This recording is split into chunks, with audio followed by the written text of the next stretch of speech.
Well, thanks for dropping in for another 22 Tuesday.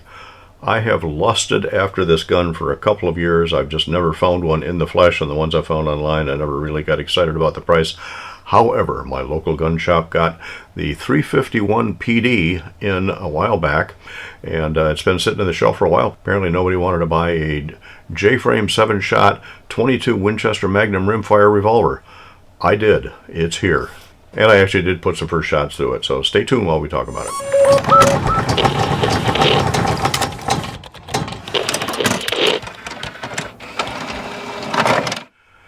Smith & Wesson 351 PD J-frame 7-shot 22 Winchester Magnum rimfire revolver. Again, I've lusted after this for quite a while. Now they also make a 351C, which is a lot more like the 642 here. Yeah, 642, which is internal hammer that all you can do is double action. The 351 PD, as in personal defense, you can work single action or double action. Here's how it comes. It just comes in a plain old Smith & Wesson box, nothing fancy about it. And yeah, I know it does have the manual lock on it. Some people call that the Hillary hole. There's a story behind that, which we're not going to get into. But it does shoot the 22 Winchester Magnum rimfire. The only thing I have right now is the CCI 40 grain jacketed hollow point meat eater varmint rounds, 1,875 feet per second out of a rifle. I'm sure it's not out of this. We are going to do some velocity testing on this coming up, and we'll see what we actually get. I've also got about 5 or 6 different types of 22 Magnum ammo ordered, and a couple of those say that they're designed to work in short-barreled guns. So we will see when we finally get them.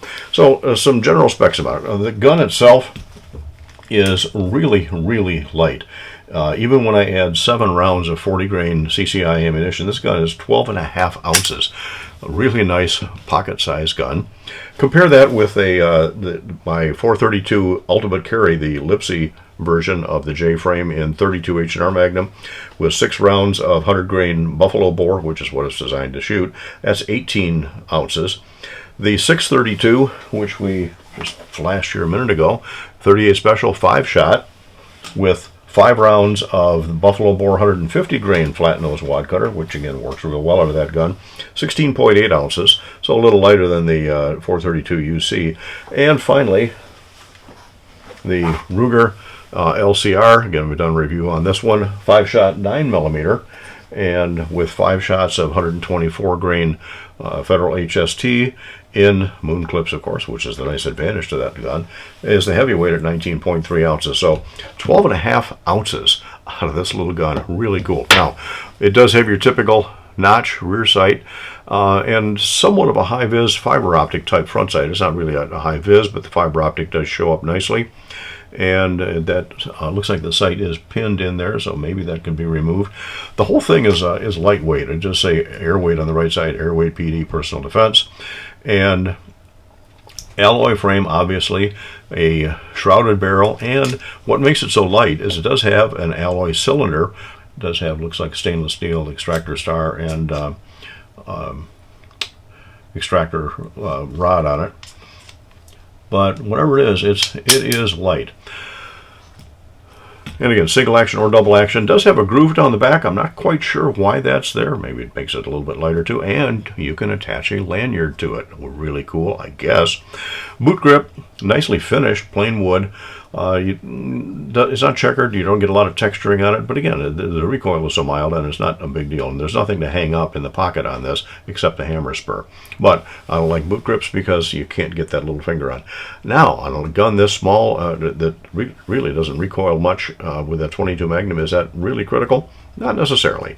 However, I'm going to put another set of grips on it. I got these from Premium Manufacturing Group down in North Carolina. I bought them off of Amazon.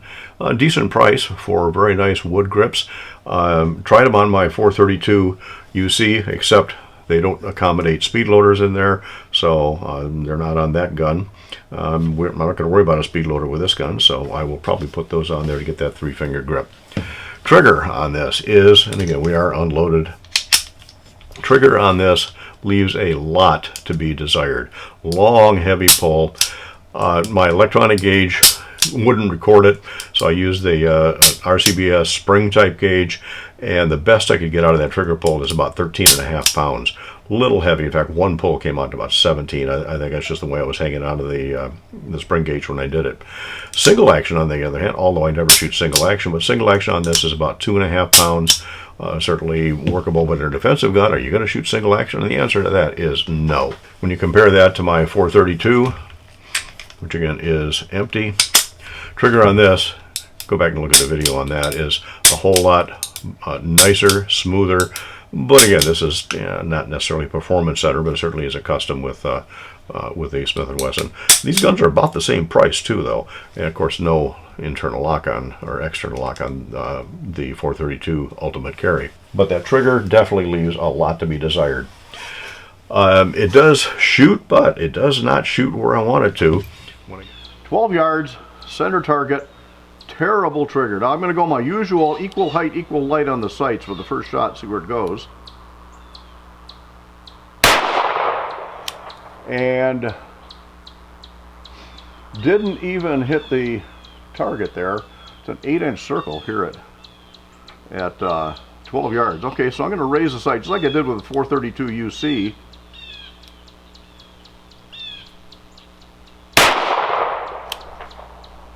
Alright, that brought it up, but at least it hit it, still about 4 inches low. Alright, so now we're going to put the orange front sight raised quite a bit here in the rear notch.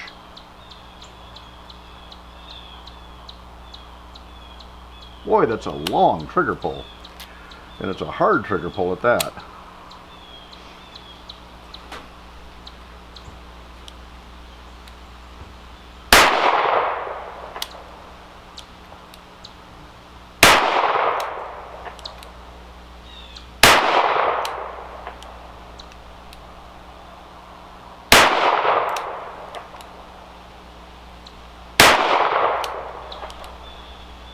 But that's only shooting the first 7 shots out of the 40 grain higher velocity CCI. When I get some other ammunition in it, we're going to take it out and try some more accuracy and try some distance. And we'll do a full range report with course shooting at 25. And you know I got to shoot 50 yards of this thing. We'll run the plates. Might even do a little small game hunting with it.